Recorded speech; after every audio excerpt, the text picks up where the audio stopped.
नमस्कार, आप देख रहे हैं तापमान लाइव। मैं प्रशांत। अभी हमारे साथ हैं पूर्व आईपीएस अमिताभ कुमार दास जी। सर, अभी ऑपरेशन सिंदूर तो खत्म हो गया है, लेकिन उसकी सुगबुगाहट अनेकों रूप ले रही है। कैसे देख रहे हैं? अब सुगबुगाहट से पता नहीं आपका क्या तात्पर्य है। देखिए, ऑपरेशन सिंदूर खत्म हुआ क्या, खत्म कराया गया। डोनाल्ड ट्रंप के हुक्म पर नरेंद्र मोदी ने युद्ध विराम किया, जो कि भारत के लिए एक बहुत शर्म की बात है। सर, ये कैसा आरोप है कि डोनाल्ड ट्रंप के हुक्म पर नरेंद्र मोदी युद्ध विराम? हाँ, यही सच्चाई है। भले इस सच्चाई को बोलने की हिम्मत लोग नहीं जुटा पाते हैं। सच्चाई यही है। देखिए, मतलब मोदी जी तो पूरा ताल ठोक रहे थे, और जो गोदी मीडिया में इनके दलाल चैनल्स बैठे हुए हैं वो तो एकदम दिखा रहे थे कि इस्लामाबाद पर कब्जा हो गया, लाहौर पर कब्जा हो गया, कराची धुआं धुआं हो गया, बलूचिस्तान आज़ाद हो गया, ऐसे हो गया, शहबाज शरीफ बंकर में घुस गया। मतलब पूरा किस्सा तोता मैना। लेकिन डोनाल्ड ट्रंप, जो कि सुपर पावर अमेरिका का राष्ट्रपति है, उसने एक बार फटकार लगाई तो नरेंद्र मोदी सरेंडर मोदी हो गए। और उसके बाद देखिए कितने शर्म की बात है इस देश के लिए कि युद्ध विराम हुआ है, इसकी सूचना लोगों को डोनाल्ड ट्रंप के ट्वीट से मिल रही है। भारत ने जो आधिकारिक घोषणा के लिए युद्ध विराम की, विदेश सचिव हमारे हैं विक्रम मिस्री, उन्होंने आधिकारिक घोषणा उन्होंने की, लेकिन उसके कई घंटे पहले डोनाल्ड ट्रंप के ट्वीट से, जो उन्होंने एक्स पर ट्वीट किया था, उससे भारतीयों को पता चल गया कि युद्ध विराम हो गया। इसलिए पूरा हिंदुस्तान आज इंदिरा गांधी को याद कर रहा है कि एक इंदिरा गांधी लौ महिला थी कि अमेरिका डराता रहा, लेकिन वो नहीं डरी, और उन्होंने पाकिस्तान के दो टुकड़े कर दिए, बांग्लादेश को आज़ाद करा दिया। लेकिन यहाँ तो नरेंद्र मोदी सरेंडर मोदी बन गए हैं। एक बार डोनाल्ड ट्रंप ने हड़काया तो पूरा युद्ध विराम। तो ऑपरेशन सिंदूर समाप्त हो गया। सुगबुगाहट तो चलेगी, क्योंकि भाजपा झेप मिटा रही है। भाजपा की बहुत किरकिरी हुई है, बहुत फजीहत हो गई है। तो भाजपा अपना तिरंगा यात्रा निकलवा रही है। भाजपा विधायक तिरंगा झंडा से नाक पोंछते भी देखे गए हैं।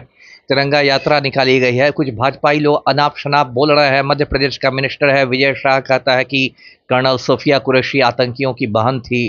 तो मध्य प्रदेश का डिप्टी सीएम है जगदीश देवड़ा, कहता है कि भारतीय सेना मोदी के चरणों में नतमस्तक हैं। तो भाजपाई लोग अनर्गल प्रलाप कर रहे हैं, और सुगबुगाहट तो कुछ दिन जारी रहेगी। अभी फिर बिहार आने वाले हैं 29-30 मई को नरेंद्र मोदी, तो फिर यहाँ ताल ठोकेंगे कि हमने ये लाल आंखें दिखाई, वो लाल आंखें दिखा दी, ये हो गया, वो हो गया। अपने मुंह मियाँ मिट्ठू।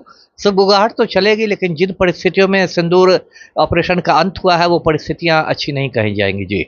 लेकिन एक सुगबुगाहट अब एक नया रूप में दिख रहा है कि ज्योति मल्होत्रा जी। अभी इतने चर्चा में बनी हुई है, जी। जो उसकी तुलना अभी शायद किसी से नहीं की जा रही है। तो ऑपरेशन सिंदूर के बाद ज्योति मल्होत्रा का नाम आना, फिर आईएसआई से कांटेक्ट होना, और भी बहुत सारे भेद उनके खुल रहे हैं। आखिर अभी ही क्यों? इससे पहले आखिर सरकार कहाँ थी? अब वही सवाल तो आप सरकार से पूछिए कि कहाँ थी सरकार। गौतम अडानी की सेवा में लगी हुई थी।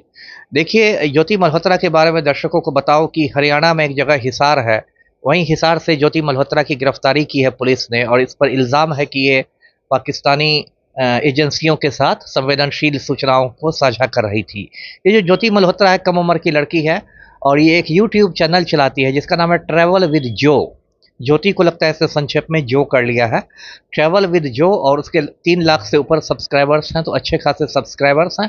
इस तरह के बहुत सारे यूट्यूब चैनल्स होते हैं जिनको ट्रैवल ब्लॉगर्स कहते हैं, जो पूरी दुनिया घूम घूम के वीडियो बनाते हैं और उसको डालते हैं। तो ऐसे बहुत लोग करते हैं। लेकिन हिसार पुलिस का ये कहना है कि ज्योति मल्होत्रा जो है वो पाकिस्तानी एजेंसियों के लिए काम कर रही थी, और उनका कहना है कि ये पाकिस्तान का वीज़ा लेने के लिए नई दिल्ली में जो पाकिस्तान का उच्चायोग है, हाई कमीशन जिसको कहता है, हाई कमीशन में गई थी, और वहाँ दानिश नाम के एक पाकिस्तानी अधिकारी से इसकी दोस्ती हो गई, कुछ ज़्यादा ही दोस्ती हो गई। और उसके बाद दानिश ने इसको मतलब आईएसआई के एजेंटों से मिलवाया। आईएसआई पाकिस्तान की जासूसी एजेंसी है, इंटर सर्विसेज इंटेलिजेंस। और उसके बाद जब ज्योति मल्होत्रा पाकिस्तान पहुंची तो आईएसआई एजेंटों ने इसकी बहुत मतलब पूरी खातिरदारी की, पूरा इसका इंतज़ाम किया, बड़े बड़े होटलों में ठहराने से लेके गाड़ी घोड़ा। और जो पाकिस्तान में पंजाब की जो मुख्यमंत्री हैं मरियम नवाज़, जो वहाँ के प्रधानमंत्री शहबाज शरीफ की भतीजी भी हैं, उनके साथ भी मुलाकात हुई, और बहुत हाई प्रोफाइल इसकी ये रही। और लोग कह रहे हैं कि चीन भी जाना चाह रही थी, इसके पहले बांग्लादेश गई थी, कश्मीर घाटी भी गई थी, पहलगाम भी गई थी। अब तो बिहार आने की भी बात हो रही है कि अजगैबी नाथ मंदिर में गई है। अब ज्योति मल्होत्रा के बारे में कुछ दिलचस्प बात एक ये है कि इसका नेट पर आप तस्वीरें खोजेंगे ना, तो आपको लगेगा कि एकदम कोई ये भाजपाई हो। है ना। इस ये भाजपा की टोपी सब पहने रहती है जिस पर कमल छाप रहता है, बीजेपी का चुनाव चिन्ह रहता है, भगवा चोले में रहती है, कहीं महादेव का झंडा लेके, कहीं ये वो पूरा उस तरह का। अब इसको पुलिस ने रिमांड पर लिया था पूछताछ के लिए, और रिमांड 4 दिन के लिए बढ़ाया गया है। तो पुलिस पूछताछ कर रही होगी, लेकिन देखिए जो मेरी समझ है, जो मेरा तजुर्बा है, मुझे लगता है कि जो भी ये जासूसी रैकेट है, ये ज्योति मल्होत्रा उसकी एक बहुत छोटी मछली है, पोठी माछ कहिए, बहुत छोटी मछली है। और जो इसके बड़े बड़े जो आका सब हैं, वो आज भी सत्ता के गलियारों में बैठे होंगे। हो सकता है वो मोदी सरकार में माननीय मंत्री लोग हों। और क्योंकि देखिए जासूसी का जो काम होता है ना, वो कोई हंसी खेल का काम नहीं है, कोई मजाक नहीं है, बहुत जोखिम वाला काम होता है। उसमें थोड़ी सी चूक पर आपकी जान जा सकती है, आपका खून हो सकता है। तो सीधे कोई 25-26 साल की लड़की किसी सामान्य परिवार की, जैसा ऐसा कोई बैकग्राउंड नहीं, एक सामान्य परिवार की है, मध्यम वर्ग की, वो अचानक इंटरनेशनल जासूस बन जाए, तो जब तक उसके पीछे कोई आका नहीं रहेगा, जब तक उसको किसी बड़ी ताकत का आशीर्वाद नहीं रहेगा, तब तक ये करना मुश्किल है। लेकिन एक चीज़ है ना, ये आप इससे पहले भी एक अच्छे कानूनी तौर पे रहे हैं पूरे डिस्ट्रिक्ट में। अपने लाइफ में अनेकों डिस्ट्रिक्ट को आपने देखा होगा।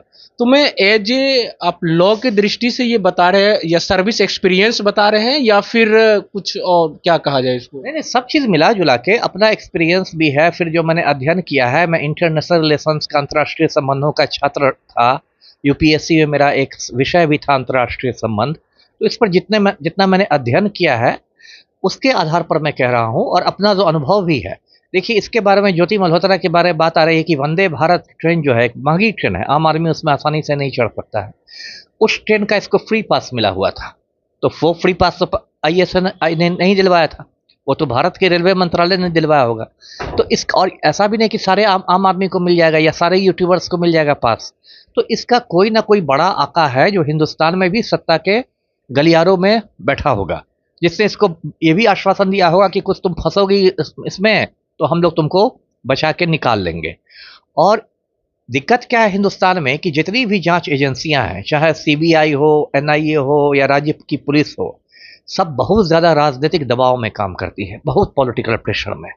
मान लीजिए, एक मैं फ़र्ज़ कीजिए कि ज्योति मल्होत्रा से पुलिस ने पूछताछ की और उसने किसी बड़े आदमी का नाम ले लिया, किसी बड़े मिनिस्टर का नाम ले लिया, किसी बड़े अधिकारी का नाम ले लिया, हरियाणा के किसी मिनिस्टर का नाम ले लिया, या मोदी सरकार के किसी मंत्री का नाम ले लिया कि उन्होंने भी मुझे बात की थी, उन्होंने भी ये निर्देश दिए थे, तब तो ऐसे ही पुलिस को पसीना छूट जाएगा, है ना। मतलब आपके अनुसार ये चीजें फेस आपको करना पड़ा होगा आपके सर्विस एक्सपीरियंस? सबको करना पड़ता है। अब भले जासूसी कांड में नहीं, लेकिन इतने सारे कांड होते हैं, आप पर राजनीतिक दबाव रहता है, इक्के दुक्के अफसर होते हैं जो टकरा जाते हैं मेरी तरह, और फिर समय से पहले रिटायर करा दिए जाते हैं।